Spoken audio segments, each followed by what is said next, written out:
कहानी एक महानायक की डॉक्टर B.R. अम्बेडकर। सन 1991 में मध्य प्रदेश के मऊ छावनी में एक ऐसे बच्चे का जन्म हुआ जिसकी किस्मत में था पूरे भारत का भविष्य बदलना। भीमराव रामजी अम्बेडकर, जो आगे चलकर बाबा साहेब के नाम से जाने गए। उनकी कहानी सिर्फ एक व्यक्ति की संघर्ष गाथा नहीं है, बल्कि करोड़ों लोगों के सपनों की आवाज है। छोटे भीम का बचपन आसान नहीं था। महार जाति में जन्मे इस बच्चे को स्कूल में अलग बैठना पड़ता था। पानी पीने के लिए किसी और का इंतजार करना पड़ता था, क्योंकि वो खुद नल को छू नहीं सकता था। उसकी कॉपी को टीचर्स छूना तक नहीं चाहते थे। जब वो अपना लंच बॉक्स खोलता था तो दूसरे बच्चे दूर हट जाते थे। ये सिर्फ भेदभाव नहीं था, ये एक बच्चे की आत्मा को तोड़ने की साजिश थी। लेकिन इन सब बातों के बावजूद भी उनके पिता रामजी मालोजी सकपाल ने अपने बेटे की पढ़ाई पर जोर दिया। वो जानते थे कि शिक्षा ही एकमात्र रास्ता है जो इस भेदभाव से निकाल सकती है।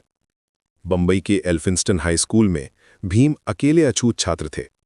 जब वो पास हुए तो पूरे समुदाय में खुशी की लहर दौड़ गई।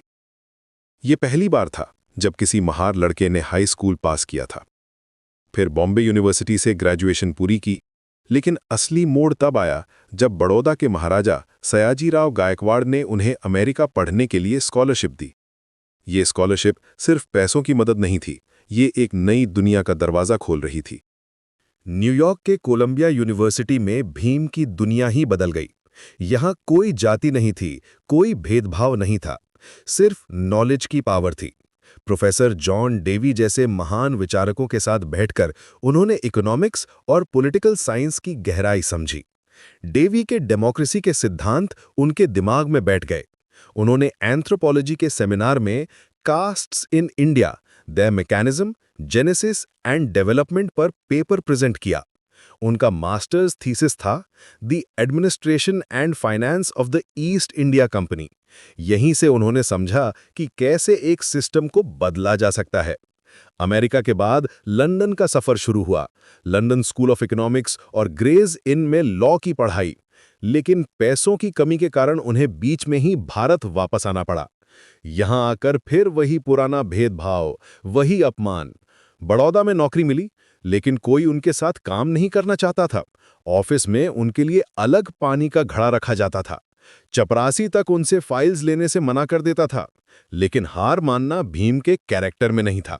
कोल्हापुर के छत्रपति शाहूजी महाराज की मदद से वो फिर लंदन गए, इस बार पूरी तैयारी के साथ। सन 1922 में बैरिस्टर बने, इकोनॉमिक्स में डॉक्टरेट पूरी की। अब वो सिर्फ भीमराव नहीं थे, डॉक्टर भीमराव रामजी अम्बेडकर थे। 3 डिग्रीज, 2 देशों की पढ़ाई और अनगिनत किताबों का नॉलेज उनके पास था। भारत वापस आकर उन्होंने अपनी असली लड़ाई शुरू की। सन 1924 में बहिष्कृत हितकारिणी सभा की स्थापना की। उनका मोटो था एजुकेट, एजिटेट, ऑर्गेनाइज। महाड़ सत्याग्रह में हजारों दलितों के साथ मिलकर सार्वजनिक तालाब से पानी पिया। ये सिर्फ पानी पीना नहीं था, ये सदियों पुराने अन्याय के खिलाफ आवाज उठाना था। जब वो तालाब के किनारे पहुंचे तो हजारों लोग उनके पीछे थे। उन्होंने अपने हाथों से पानी पिया और कहा कि ये पानी हमारा भी है, ये धरती हमारी भी है। फिर आया सन 1947। आज़ादी के साथ ही नेहरू जी ने उन्हें लॉ मिनिस्टर बनाया और सबसे महत्वपूर्ण जिम्मेदारी दी, संविधान ड्राफ्टिंग कमेटी के चेयरमैन बनने की।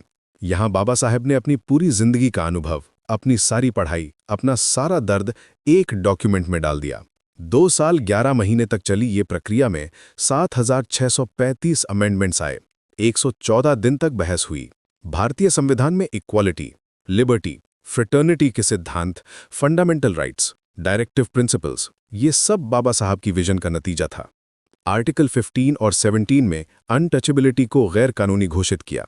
शेड्यूल्ड कास्ट्स और ट्राइब्स के लिए रिजर्वेशन का प्रोविजन रखा। महिलाओं के अधिकारों की बात की। आर्टिकल 32 को उन्होंने heart and soul of constitution कहा था। लेकिन बाबा साहब का सफर यहीं नहीं रुका। सन 1956 में 14 अक्टूबर को नागपुर के दीक्षा भूमि में उन्होंने बुद्धिज्म अपनाया। उनके साथ 3.5 लाख दलितों ने भी ये कदम उठाया। 2 दिन बाद चंद्रपुर में और 3 लाख लोगों ने धर्म परिवर्तन किया। ये सिर्फ धर्म परिवर्तन नहीं था, ये एक सोशल रेवोल्यूशन था। उन्होंने इसे नवयान बुद्धिज्म कहा। 6 दिसंबर 1956 को जब बाबा साहेब ने आखिरी सांस ली तो पूरा देश रो पड़ा, लेकिन उनकी लेगेसी आज भी जिंदा है।